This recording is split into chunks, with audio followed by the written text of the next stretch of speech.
Your live interactive coverage with CBS 13 and Fox 23 will begin shortly.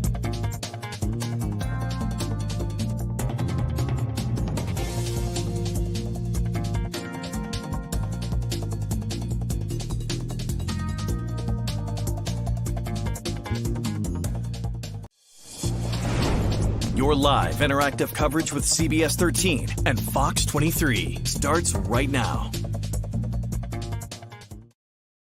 Good evening. Thanks for joining us. Happy Saturday. Hopefully a lot of you or all of you have made it through this latest snowstorm, our first major snowstorm of the season. We'll get to that in just a moment, but I'm sure as many of you noticed, we had no early newscast tonight at 6 o'clock, preempted by the college football schedule. We do have our newscast coming up tonight at 10 o'clock on Fox and a little bit later about 11:30 on CBS 13 to check that out coming up later tonight. We'll highlight a little bit of our storm coverage from today, a little bit of the hard work we've been up to just to get things started. A little bit of a traffic alert for folks out there. I-95 right now is under a reduced speed limit for anybody who's going to be traveling tonight, going out, anything of that sort. Right now, between exits 53 in Falmouth to 109 in Augusta, speed limit's been reduced to just 45 miles per hour. State police say they have responded to more than 40 crashes late in these last couple of days due to this storm.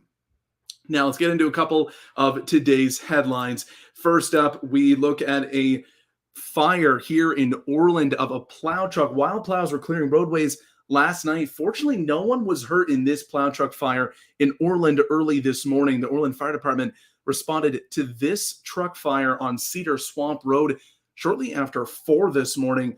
Fire officials say the driver did get out safely before they arrived. So far, no word on what caused this fire. And outages has been a huge theme with this storm. Central Maine Power says they've seen more than 100,000 outages across the state. They can attribute to this storm. Let's take a look at what the outages are right now. According to CMP's outage map, a nifty tool for those who don't know about it.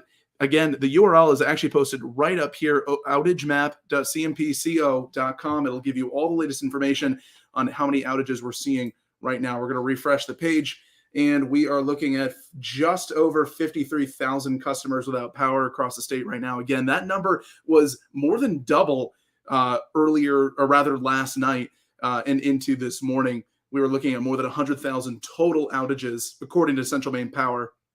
So right now here in Maine, Southern Maine rather, of course, a lot of these outages are in some of the rural communities in Franklin and Oxford counties, Androscoggin County as well. Central Maine Power continuing to work on it. I know that they have restored power to well over 40,000 customers today alone. They are hard at work doing it, and it will sort of continue throughout the night. So if you don't have power and you'd like to have any sort of idea of when it might get restored, Central Maine Power is a good website to go to. Their outage map will give you all the latest details. Those are updated every 15 minutes of the latest outages here in the state. In other news, one of Maine's more popular skiing mountains was closed today. Pleasant Mountain in Bridgeton had to shut down due to their own power outage. They said they had extensive tree damage to their power lines, and they had to close for the day after heavy snowfall in the region. They do expect to be back up and running tomorrow.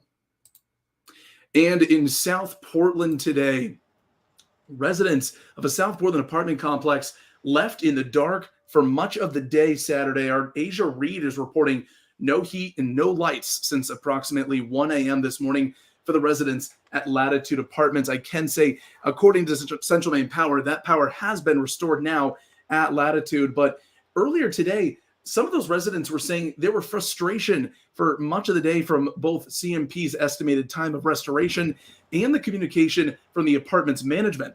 One resident says they were freezing without their power. They said because their unit is on the corner of the building, cold wind comes in easily. It's cold. We just gotta, we're staying bundled up and just making sure our cat is warm as well.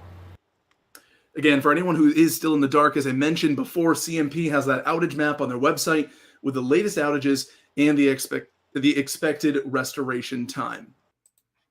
And a lot of you have been sending in pictures and videos of what this storm has looked like in your backyard. We like to show one of our favorites that we have come across so far. This is from Ruby Morrison.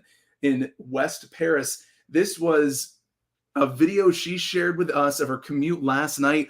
A large tree branch covered in snow weighing it down across Morse Hill Road in West Paris.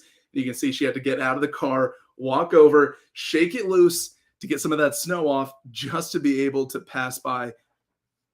A very interesting video. You'll see all that snow just falling right off the branches, and immediately that weight just lifts the branch right back up, making it a little easier to drive down that road. Again, let's take a look at some of the snowfall totals we've seen so far this storm. We're going to take another look at our website right now. Our chief meteorologist, Charlie Lepresti, hard at work this weekend. He'll be coming up later tonight at 10, 11:30 on Fox and CBS to give you all the latest information that we have with this snow. But for right now, here's some of the snowfall totals we've seen in our area. Pink of Notch in New Hampshire, 31 inches, leads the way with snowfall. And of course, a lot of the snow, or rather the mountain areas, a lot of the skiing resorts getting a lot of snow today. Sugarloaf at 30, Sunday River and Rangeley, 24 apiece. And obviously good for the businesses and the ski mounds up there to get this kind of snowfall this point in the year. I will say, though, some of the other larger cities, Lewiston, 9 inches, Augusta, 9 inches, both a little further inland. You'll get a little closer to the coast, Portland, Old Orchard Beach, others receiving all a little under 5 inches. And again, Charlie Lepresti, our chief meteorologist, will have all those details coming up later tonight about what we've gone through so far and what to expect for the last half of your weekend. We'll have those coming up tonight at 10 and 11. For now, we'll see you then. You've been watching live interactive coverage from CBS 13 and Fox 23.